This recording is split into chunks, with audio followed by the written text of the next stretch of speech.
Welcome to Fall, Rise, Give, where we explore life's ups and downs through the lens of a mainstream drunk's design for living. Join us as we navigate the twists and turns of life, sharing stories of resilience, hope, and the power of giving back. Whether you're sober curious, in recovery, or simply seeking inspiration, this podcast is your go-to for real talk, raw emotion, and a whole lot of heart. Tune in and discover how to fall, rise, and give back in life's extraordinary journey. Welcome to the first edition of the Fall, Rise, and Give podcast. I'm your co-host, Bartender Bob, along with my other co-host, and you are? Kumar. And we are here to talk about just a bunch of different things. Kumar has written a book, or working on writing a book, about falling, rising, and giving, and basically setting a whole... what's the word I'm looking for? You're trying to make this into a whole big worldwide event, aren't you? Yeah, I am actually. More than an event. I want it to be a community of people that inspire each other to live a life that doesn't suck quite, actually, Bob. We all live a life that oftentimes just sucks. You know, we've all gone through times where things do suck. But, you know, I find that for me personally, when things are bad and I start thinking that, man, this is shit, everything's just going to hell. As soon as I start thinking that, then things start to go like this. You know, they start to go down. But as soon as I start thinking, you know what, if this is the worst thing that happens today, everything kind of rises back up from there and kind of goes in a positive direction rather than going in a negative. Exactly.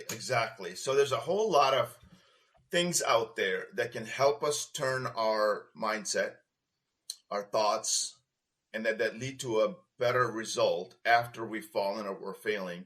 It's really about shifting attitudes. Attitudes are kind of a result of your thought process. So really what we're going to dig in deeper down the road is we're going to use techniques like yoga of the mind. We're going to talk about some ancient philosophies on meditation and things like that to kind of shift your mind. Mm-hmm. But really what we want to do is talk about daily living and how when we fall, we can shift our mindset into living a more of an inspired life. I just start by small action items, small steps. And we're going to talk through about our experiences and just going to talk through kind of in a light manner of how we're all going through this journey called life. Mm-hmm. Well, let's talk a little bit about our journey, because our journey for us for this podcast is actually starting on Easter Sunday. It's Easter Sunday 2024, and I don't know about you. I have two favorite holidays. I have Thanksgiving and Easter. And Thanksgiving, the reason that Thanksgiving is my favorite holiday is because there's no expectations. It's just a meal. It's family getting together and having fun and talking and sharing about the things that we're thankful for. Easter, kind of the same thing. I mean, it's all obviously it's the birth of Christ, the Christ rising, but the family part of it, the family piece of it is what I really dig, is that, you know, that there's a good meal, there's everybody getting together, there's a camaraderie, there's no gifts. I do like Christmas, but Christmas, it tends to fall on the secular side with Christmas being, a time to get gifts and blah, blah, blah. For me, it's all about the family, the giving, the talking, the friendship, and the camaraderie together. Yeah, no, I totally agree with you. Thanksgiving for me is really about being grateful. Getting together with family. It's actually my favorite holiday as well. We've never actually talked about this, Bob, but being grateful is one of the fastest ways that we can shift our mindset. As soon as we start thinking about how grateful we are just to be alive, just the fact that we have our health. We know we'd give everything for our health when we don't have it. Right. So the fact that we actually have our health today is one. So definitely for me, Thanksgiving. I tend to like Christmas a lot because it's the birth of Christ. I kind of have a passion for Christ. I feel like I have an open-minded religion, so this is not a podcast about Christianity by any means. It just happens to fall on an Easter. Easter, to me, he has risen. And to me, the theme of this podcast / the book / the community is really all about how do we rise when we have fallen on our face? When all seems gloom and doom out there, how do we actually pick up the pieces and lift ourselves up? And maybe get the help of others, our friends and our family, to lift ourselves up. And then lastly, to give back to the community, to say, okay, I've risen, I'm rising, I may fall again, but I'm going to help others by whatever tools that I have, whatever resources that I have. As I help others by giving to them whatever they need, whatever I think I can give them, then I'm able to actually rise a little further higher up. You brought There's a whole. you brought something up about like not being afraid to ask for it or whatever. Do you have a hard time asking people for help when you need help, or I don't. I know a lot of people that do. A lot of people in society feel like they can't ask for help. That shows weakness. To me, actually shows humility and shows strength. Whenever I ask for help from someone, I actually allow them to be an angel in a way that they can actually feel more valuable. So I think I don't have a personal problem with it. I know a lot of people that do have a problem asking for help because the ego gets in the way. Mm-hmm. The ego is another enemy, Bob. We're going to talk about the ego quite a bit. Ego is kind of the problem in this whole thing about rising. So we're going to talk about ego down the road quite a bit. All right. Well, let's talk about the name of the podcast, Fall, Rise, Give. I know you have the domain name, so fallrisegive.com is the name of the website. The book will be titled Fall, Rise, Give. Why those three words? What's the meaning or the purpose of those three words? Yeah. So Bob, I've been thinking about this for about 4 or 5 months of this book. And I was actually walking my dog in my neighborhood in Seattle. And I was listening to U2, the band. I've actually gone to digress a little bit. I've seen U2 live 9 times. And I've been pretty close to Bono in the stage realm, about, within 10 feet or so in a couple of concerts. And for me, I was listening to this song called The Fly. And to me, the song or the name or what he thought doesn't really matter as much. But what he says is a man must rise, a man must fall. And there's a secret out there about rising and falling. And I didn't like the concept of you going to rise and fall. I think we all fall first, then we rise. So, and then there's a secret about getting up, getting ourselves up. So that's how I thought about it. But really the big thing for me, the theme of this book is not about my ego and becoming a motivational speaker. We'll talk more about that down the road. It is about giving back to people that are similar to me, maybe not so similar, people that are different than me, giving back and allowing other people to also give. There's a whole religion about thinking of others called Buddhism. Again, I'm not a Buddhist. I'm just going to bring those kind of principles in and out. And that particular religion talks about as soon as you're compassionate towards others, your needs are being met. So anyway, I think giving is a huge part of rising. We're going to fall. And the part of the reason I think we fall in life is that through our experiences, we can actually help others by giving back to them. They're not going to listen to it if we're teaching them or telling them something. But if we're sharing the fact that, hey, I've fallen on my face a bunch of times, this is how I got back up, they might listen to me a little bit more. Right. Let's talk a little bit about how you and I got together here, since this is our first podcast and we're just kind of, setting the tone of what it's all about. You and I actually grew up in Roseville, Minnesota together. You moved to our country. You moved to the United States back when you were in 6th grade? Yeah, 6th grade. I was 13 years old, 1981, early May of 1981. Yeah. And so, I mean, from there, I mean, you're a kid that moved here from India. What was your first impressions? I actually wondered, I haven't thought about this for a long time, but I immediately saw that there's more cars out there in society than there were people. I'm like, where are the people? So you look outside of a house, all you see is cars. Right. Look outside the neighborhoods, other people. Compared to India, I felt it was a lonely place. I thought people were in a secluded place. Obviously, people have friends and society and community. Compared to India, I thought the biggest culture shock was there just weren't that many people in the streets or around the neighborhood or what have you. There were just a lot more cars out there. I thought it was a great, modern, very clean city or the country. I thought it was an amazing place. It has a lot of cultural issues that I see of things like loneliness that came about from what I thought early on. But as far as my initial impressions, I thought it was a great, very clean, very modern society. And I kind of had a hard time growing up in the first couple of years, but we'll talk about that later. All right. So with the, you'd mentioned first or earlier that you wanted to be a motivational speaker when you these days. Why did you not become a motivational speaker? So Bob, back in high school, we have a mutual friend named Dan Riley. And we used to joke around that, hey, some of us are going to be successful, some of us are going to be whatever. And somehow Dan had this insight, and somehow he knew my deep desires that I wanted to help others, that I wanted to be motivational, I wanted to be inspiring others. And I early on, I didn't feel I was good enough. I knew at some point in life I was going to get enough experiences that I would be able to be good at it. But through college, I got a technical degree in information systems from a school in Wisconsin. I I started reading these books. I started reading Anthony Robbins' books. I read a book on visualization. I read a book on Healing the Shame That Binds You by John Bradshaw. There are all these interesting books. And I started to get into that field, but I was just too young. I don't think a 22-year-old or a 24-year-old has any business to be a motivational speaker, unless they're enlightened at some level. If you're the reincarnation of Buddha, maybe, yeah. Right. But throughout the years, as we'll talk about again, I did rise to a decent height in internet world. I created a technology company. Funny, the name of that company was called enthusiasm.com. The Latin word for enthusiasm comes from the word enthos, which means God within. I created a little company, became a successful, millionaire, whatever. At that point, I could have pivoted, but I wanted more. I was so ego driven. I wanted more, more, more. I wanted to be a huge success rather than get back to my main core of, hey, what do I really want? I couldn't quite figure out what I wanted to do. And so I think in life and all through these years, I've just had this, this bear on my back that said, you're not good enough. You're not good enough to be a motivational speaker. You're not good enough to be an author. And so I think in the last few months, the last couple of years, I've kind of shifted that mindset. Now I know I may not be good enough, but I'm going to try. I'm going to be better than I was yesterday. And I think that's kind of the message of this whole book, the community, and the theme is, hey, how can you be better tomorrow than you are today? Here's a question I really want you to think about before you answer, okay? Has life gone like you thought it was going to? I mean, you're sitting there, you and Dan are sitting at the lunch table in high school, and you're talking. He's telling you, you know what, Kumar, you should be a motivational speaker.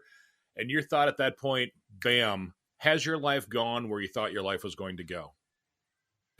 Absolutely not. It's been a roller coaster ride. I guess maybe as karma and fate would have it, that's the way it's supposed to be. If you're going to be out there helping people, you got to go up deep lows and you got to go up to high highs. It hasn't gone the way I wanted it to go. I've had some amazing, amazing experiences. I got to go to a wedding in a castle in Italy with my wife and a bunch of friends from Seattle. I went through some financial times where I was in debt based on a company that is more than what most people make in a lifetime. And all through these experiences, I've just picked up the pieces and just kept on doing the next step, picking myself up, doing whatever it takes. And so for me, life has not gone the way I wanted to go, but it kind of like The Alchemist by Paul Coelho, the great book. It's one of my favorite books of all time. It's called The Alchemist. Fate leads you into this river of life, and you're going to go through twists and turns. You're going to go through the rock bottoms. You're going to come up to the surface, and you're going to smell the roses on the coast. You're going to get off, maybe have a little picnic on the side and have an amazing experience. You might get drowned by the rapids, what have you, for a little bit, but you'll come back out again, and then you'll live. And so, I think it's gone the way it's supposed to go. It's been hard at times, maybe a little too far. It's too hard at times, but the highs have been pretty high as well. Can I just point something out that you just described the title of your book with the description of that book, Fall, Rise, Give. Basically, you said the twists and the turns and the river and because basically you have to fall in order to succeed. You have to know the things that you have to know the lows in order to know the highs. You have to know the highs in order to understand what the lows are, and you have to take those experiences and share those with others, and that's the give. Yeah, totally agree. Back in the day, I think it was 1994, I ran my first marathon. And I think that year, a month before, Oprah ran her first marathon. And I remember this saying from her. I don't watch her show. I think she's a great human being and all of that. She had a particular saying that without true suffering, there is no true joy. And so without true pain, there's no true joy. I think to be able to experience the spectrum, if you're just living a numb life in the middle, there's no joy or happiness in that. You might be able to live, I think that's a way of being dead already, living a numb life. But I think if you feel the pain, then the joy will be there as well. And in the middle somewhere, the middle path, as the Buddhists call it, is the way to go, but not living a numb life. And we'll talk about sobriety and alcohol and how that stops us from living a rational life down the road as well. But I don't want to forget about that fact. I think alcohol is a great tool for joy, but for a lot of people, I think is 10% or more. that it causes a lot of problems, and it did for me. It made me live a numb life, and so we'll talk about that down the road as well. All right. I just, since you brought that up on this episode, I want to bring this up. I was a radio personality for 30 some years and lost my job in 18. And now I'm a bartender. A friend of mine owned a bar and said, Bob, you'd be a great bartender. And I said, you know what? I prefer to be on that side of the bar, not on this side of the bar. And she goes, you know what? Give it a chance. See if you like it. And if you like it, do it. If you don't, no harm, no foul. I became a bartender 5.5 years ago. And I'll tell you what, I wish I would have started doing it a long time ago. The job of a bartender is more than just serving drinks. It's more than, it's a job of a listener. You have to you have to share. I live in a small town in Wisconsin on the river, so I have to share a lot of information about what's going on around here, what's going on around in other parts. I'm close to Iowa, I'm close to Minnesota, so I'm telling people, if you're heading that way, go check this out. If you're heading up here, check this out. And so I mean, the job of a bartender is more than just putting a drink in front of somebody. Anybody can do that. To be a good bartender, you have to be able to listen, you have to be able to communicate, you have to be able to give people what they're looking for, entertain. You have to do a little bit of this, that, and the other thing. I totally agree with you, Bob. Original conversation why I reached out to you is I wanted this book to be a conversation with a bartender. I came up with a fictitious name, Jimmy. Kumar and Jimmy having a conversation about life as a bartender and a person on the other side of the bar. I think bartenders bring a lot of joy to the world. A couple of my really good friends that I still stay connected to me were bartenders. One of my good friends owned a bar in Seattle, and he's a very grounded human being. And I think by and large, 80% of what you guys do is bring joy to people's lives. There are certainly people that fall a little too much, get addiction and get the disease of alcoholism. But I think as a whole, you guys bring a lot of joy to the world. People watch sporting events together. I went to a bar yesterday, the local hangout. I happen to drink a non-alcoholic beer nowadays called Athletic, which I love.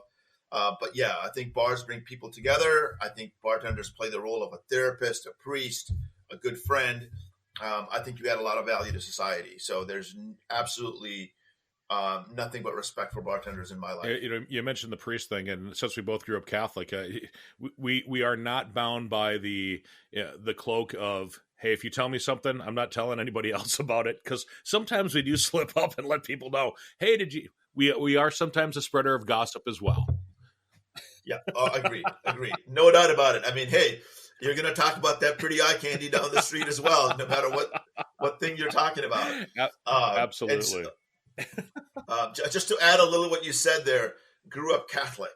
A very fascinating statement. I think it came out naturally for you. For me, I went to a Catholic school in India called Sacred Heart Catholic School of Christ. A lot of schools in India are Catholic, so that's not a unique thing. What's unique is I fell in love with Jesus early on, and I actually wanted to become a Christian. But I didn't like the fact that the Christians said only way is through Jesus, and so that meant that my whole Hindu family was going to hell. That doesn't jive with me, and that's why I'm probably not a Christian. And then when I got married, my wife's Catholic. I actually went through the RCIA process of becoming Catholic when I was about 29, 28 years old. And I had lots of discussions with a Catholic priest about, hey, my philosophies are those guys aren't going to hell. They're good people. They follow a different religion. And so he and I agreed that that's not true. That's not what he believes. Catholicism actually seems to be a little more open-minded to that whole thing. A lot of priests, there's a lot of mysticism around Catholicism as well. And so I actually became a Catholic officially, I believe around 1999, 2000, through, again, a church called Sacred Heart Church in Seattle. So I found the Sacred Heart, which is Jesus, very interesting, that keeps coming back in my life.